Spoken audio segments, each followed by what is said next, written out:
بچے کو یہ سینس بالکل بھی نہیں ہوتی کہ والدین کیسے پیسہ کما رہے ہیں یا ہمارے لیے کتنی مشکل کاٹ رہے ہیں۔ یہ ساری سہولتیں ہمیں دینے کے لیے والدین دن رات محنت کرتے ہیں۔ چھوٹی ایج میں یہ چیزیں بچے کو سمجھ نہیں آتی۔ اس ٹائم پر بچوں کو چاہیے ہوتا ہے آپ کا کوالٹی ٹائم۔ بچے چاہتے ہیں کہ جس طرح ہم کھیلتے ہیں اس مٹی کے ساتھ ہمارے والدین بھی کھیلیں، جس طرح ہم لوڈو کھیلیں، جمپنگ لگائیں، ساری چیزیں والدین ہمارے ساتھ کریں۔ تو اس ٹائم پر بچوں کی جو ایکسائٹمنٹ کا لیول ہوتا ہے نا، وہ آپ لوگ اندازہ لگائیں، ان کے چہرے کی اسمائل آپ کو اتنی خوشی دیتی ہے نا، اور آپ کو خود فیل ہوتا ہے کہ ہمارے بچے اندر سے خوش ہیں، مسکرا رہے ہیں۔ اگر آپ کے پاس 2 گھنٹے کا ٹائم ہے اور وہ 2 گھنٹے آپ اپنے بچے کو موبائل دے دیتے ہیں اور خود بھی آپ موبائل لے کر کبھی اپنی بہن کے ساتھ کسی بھی فرینڈ کے ساتھ گپ شپ میں گزار دیتے ہیں، تو اس سے کہیں بہتر ہے کہ یہ 2 گھنٹے اپنے بچے کو اپنے گھر کے کسی قریبی پارک میں لے جائیں۔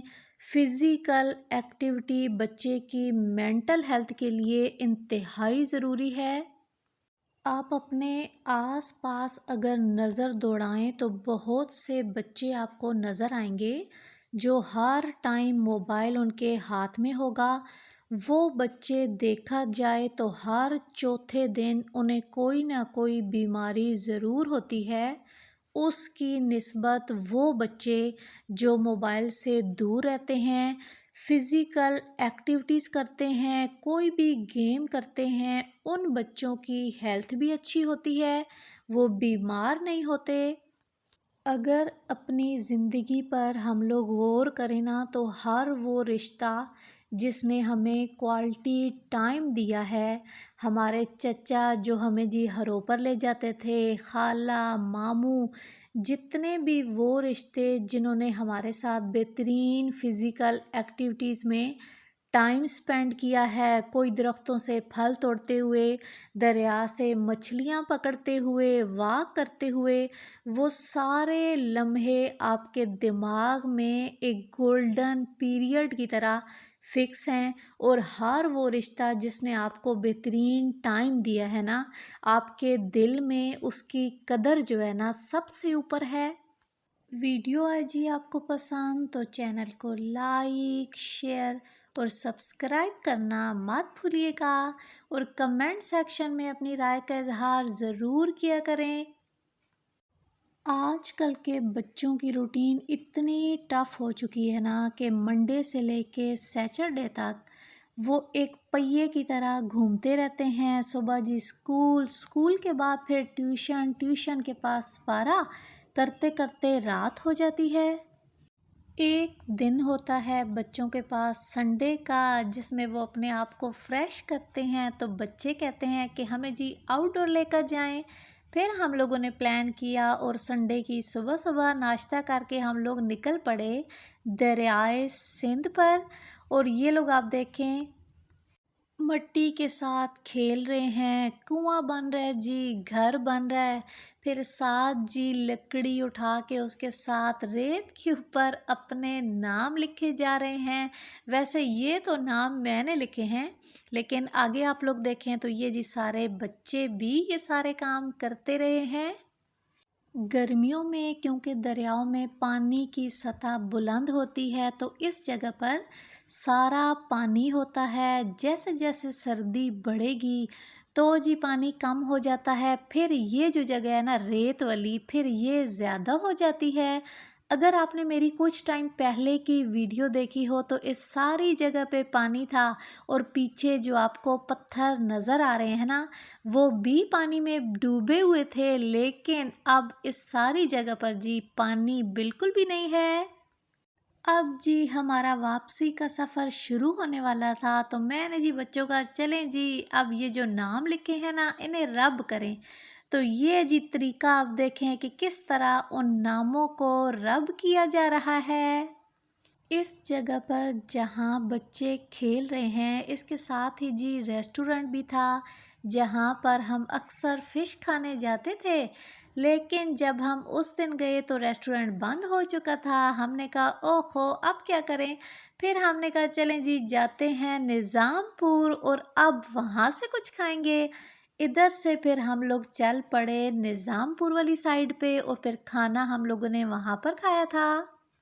ہماری طرف تو اٹک میں کل سے بادل چھائے ہوئے ہیں، رات کے ٹائم ہلکی سی بارش بھی آ چکی ہے۔ تو کیسا ہے آپ کے شہر کا موسم؟ کمنٹ میں ضرور بتائیے گا۔ اور جی سردیوں کے کپڑے شپڑے آپ نے نکال لیے یا کوئی نہیں؟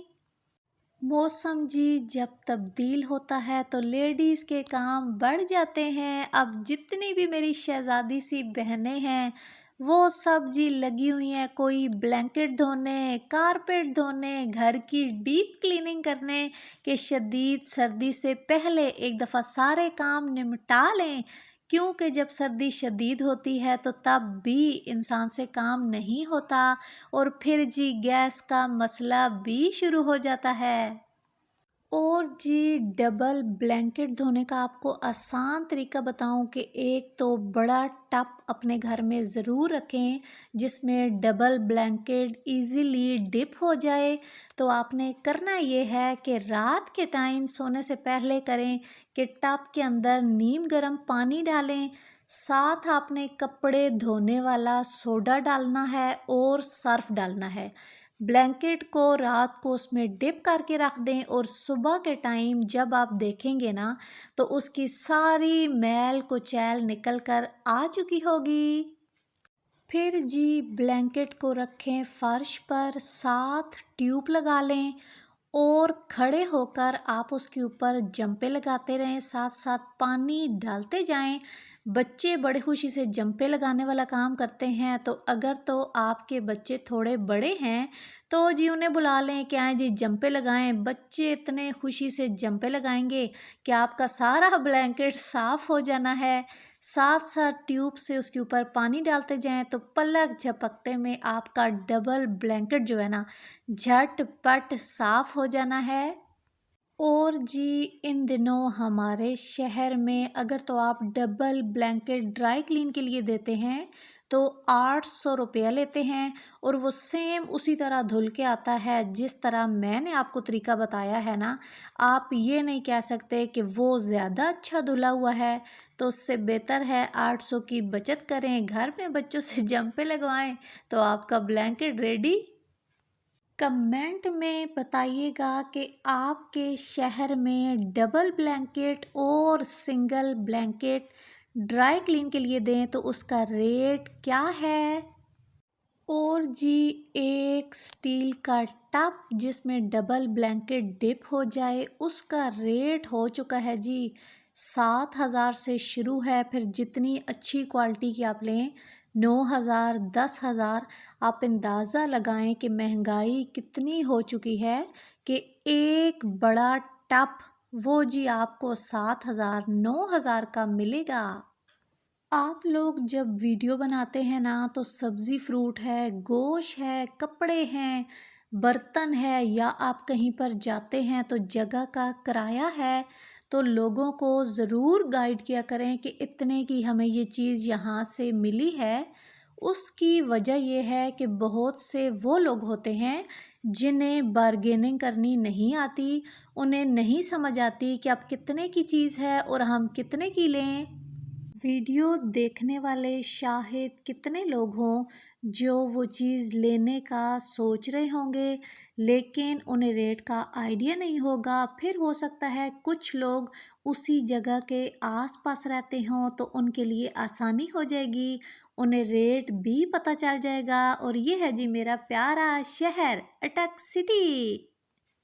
اور جی میرے کون کون سے بہن بھائی ہیں جنہوں نے سردیوں کے کپڑے لے لیے ہیں اور اس سیزن میں کون سا کپڑا لیڈیز کا یا جینٹس کا ان ہے اور اس کا ریٹ کیا چل رہا ہے؟ تم نہ چاہو تو کیا گلہ تم سے، ہم کریں گے مگر وفا تم سے۔ کس لیے ہو گئے خفا اتنے؟ میری آنکھوں نے کچھ کہا تم سے؟ تم جو مل جاؤ ایک بار کبھی، حال دل کہیں گے ذرا تم سے۔ آج سن لو تم میری باتیں، محبت کرنے کا فن ملا تم سے۔ اس جگہ کو کہتے ہیں جی پیپلز کالونی اٹک، اور اب جی یہاں پر جگہ جگہ آپ کو فروٹ کی، سبزی کی ریڑیاں، گاڑیاں نظر آئیں گی۔ آسانی سے آپ لوگوں نے فروٹ لینا ہو آپ کو مل جائے گا، سبزی مل جائے گی۔ پھر جی 3 میلہ سائٹ پر ان دنوں آپ کو بہترین مونگ پھلی مل جائے گی۔ اگر آپ بازار سے مونگ پھلی لیتے ہیں تو اس سیزن میں مونگ پھلی نارمل والی 600 روپے کلو ہے، جبکہ اچھی کوالٹی کی لیں تو کوئی جی 700 روپے کلو، کوئی 800 روپے کلو ہے۔ لیکن اگر آپ 3 میلہ سائٹ پر آتے ہیں یا حاجی شاہ سائٹ پر جائیں تو وہاں پر آپ کو بہترین مونگ پھلی 400 روپے کلو، 300 روپے کلو، اور نارمل والی جو ہے نا آپ کو 250 روپے کلو بھی ملے گی۔ تو بہتر ہے کہ وہاں سے کچی لے کر آئیں اور بازار سے آپ لوگ اس کی بھنائی کروا لیں تو آپ کو کافی ریٹ کا فرق پڑے گا۔ اور یہ ہے جی 3 میلہ چوک اٹک۔ اٹک میں جتنے بھی بڑے بڑے میرج ہال ہیں وہ اس کے ہی آس پاس ہیں۔ اور جی آپ کے شہر میں مونگ پھلی کچی اور پکی کا ریٹ کیا ہے؟ کمنٹ میں اپنے شہر کا نام بھی بتائیے گا تاکہ جی پتہ چلے ہمیں کہ کس شہر میں ریٹ کم ہیں اور کہاں پر ریٹ زیادہ ہیں۔ آج تک کے لیے اتنا ہی۔ اللہ تعالیٰ سے دعا ہے کہ آپ سب کو اپنے گھروں میں شاد آباد رکھے اور مجھے بھی دعاؤں میں ضرور شامل کیا کریں۔ آج تک کے لیے اتنا ہی۔ اللہ حافظ۔ پاکستان زندہ باد۔